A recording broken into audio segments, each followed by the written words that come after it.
Welcome back, everyone, for another deep dive. This time, we're taking a journey into Middle-earth. Sounds exciting.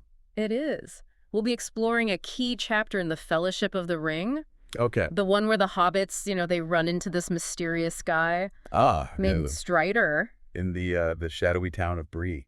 I think a lot of people probably already know him. By his real name. Yeah, his true name. Yeah, but we're not going to spoil that just yet. Right. We'll get there. For now, we're going to focus on why this meeting is so important. Definitely. It's not just about the hobbit's adventure, Right.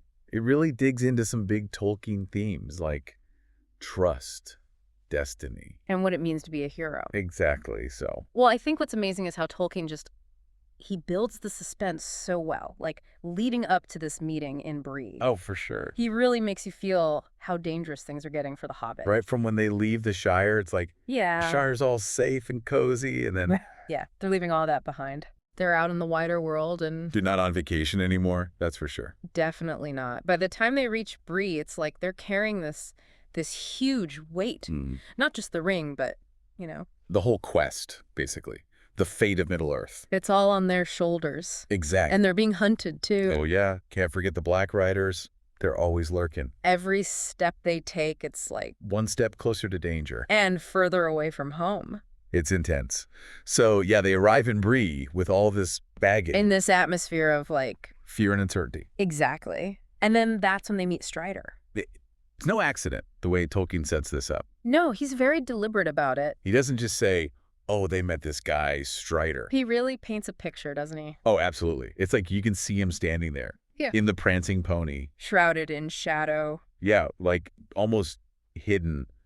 But you can tell he's got this presence. This aura. Commanding, Yeah, despite looking a bit rough around the edges. Definitely. Weather-beaten, Tolkien says. Yeah, that's the word. And it makes you wonder. Oh, yeah, tons of questions start popping up. Is he friend or foe? Can they trust him? What's his story?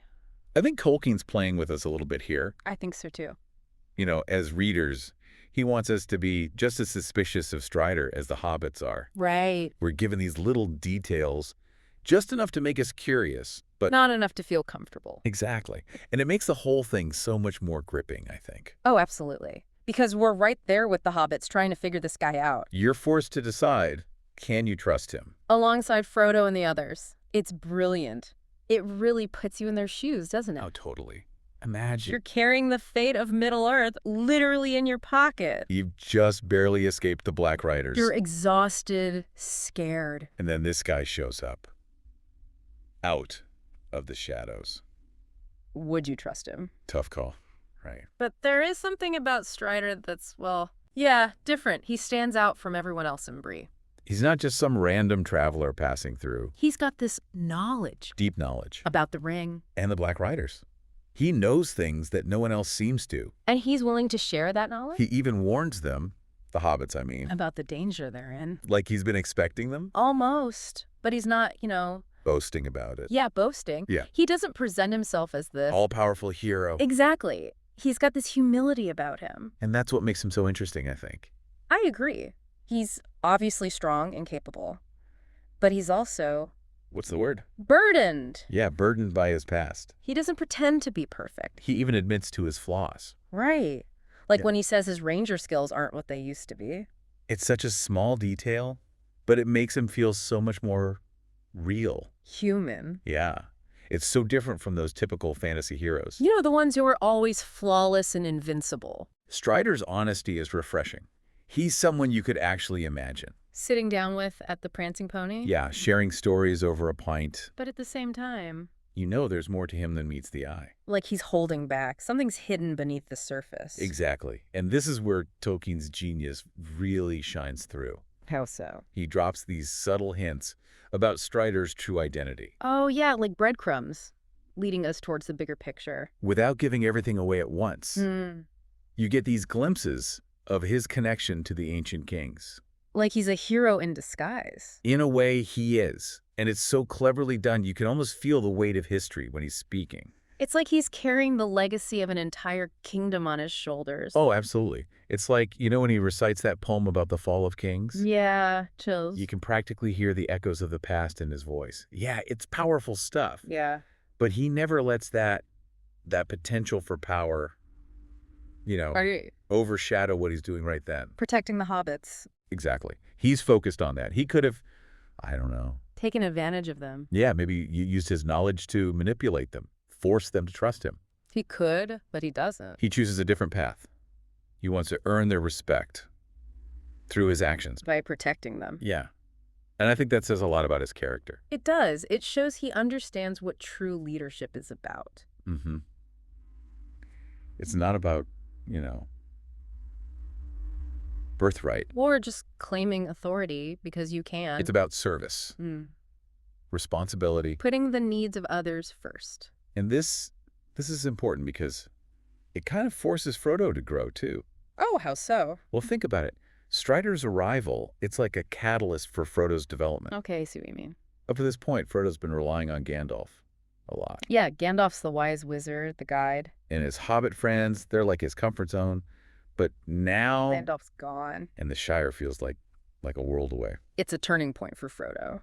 He has to make a choice. A big one. Does he trust the Strider? This ranger he barely knows. Or does he go it alone? Face the dangers without any help? And it's not just about choosing a path, is it? No, it goes deeper than that. It's about Frodo stepping into his role as the ring bearer. Embracing the responsibility that comes with it. Think about it. He was just a simple hobbit. Content with his life in the Shire. Exactly.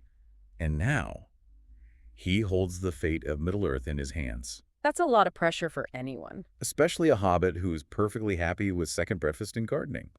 So when Frodo accepts Strider's help, it's huge. It's like he's saying, okay, I'm not running from this anymore. I'm ready to fight. To confront the darkness. And that's a big step for him. It's a turning point.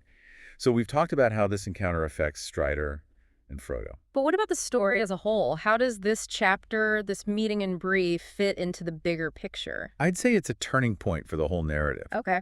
It marks a shift from the early part of the Hobbit's journey. Which was kind of... innocent. Yeah, innocent. More lighthearted. They were still figuring things out. Right. They didn't fully grasp the danger. But this meeting with Strider, it shatters any remaining illusions of safety. For the hobbits. And for us, as readers. We're confronted with the reality of Sauron's threat. The stakes are higher than we thought. The journey ahead, it's going to test everyone to their limits. It's like they're leaving childhood behind. Yeah, that's a good way to put it. It's not a fairy tale anymore. It's a world of shadows and uncertainty. And we're right there with them, feeling that shift. Yeah. The darkness is closing in. So this chapter, it sets the stage. For the epic adventure that's about to unfold, it reminds us that heroes, even in fantasy worlds, they're not born, they're made, forged in the fires of adversity. And sometimes it's not the ones you'd expect who become the heroes. Right. Like the obvious ones. Sometimes they're the ones hiding in plain sight. The ones no one notices at first. Exactly. Makes you think about all the Striders out there. The ones in our own lives. Yeah. Who are we overlooking? The people who, They help us, guide us. without making a big deal about it. Because that's who they are. The quiet friend, the coworker who, always goes the extra mile. Even a stranger who helps you out when you need it.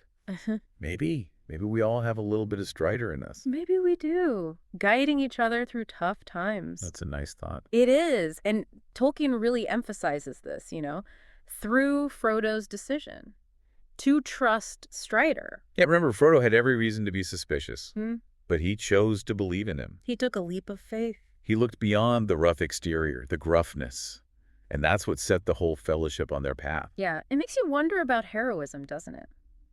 What does it really mean? Is it all about, strength, grand gestures, or is it something else entirely? Maybe it's about having the courage to trust your gut, to make those tough choices, and then to stick by them even when things get hard. Tolkien seems to be saying that, heroism can come from anywhere. Yeah, it's not always the warrior with the shining sword. Sometimes it's the unassuming figure. The one who steps up when everyone else is hesitating. The one who offers a steady hand in the darkness. So as we wrap up this deep dive into the Fellowship of the Ring, Let's hold on to that thought. let's Look for the striders in our own lives, the unsung heroes. Appreciate the small acts of courage that happen every day. And maybe, just maybe, we can be a strider for someone else too. Offer that guidance and support when it's needed. That's a great takeaway. Thanks for joining us on this deep dive into Middle-earth. We'll see you next time as we explore another fascinating chapter.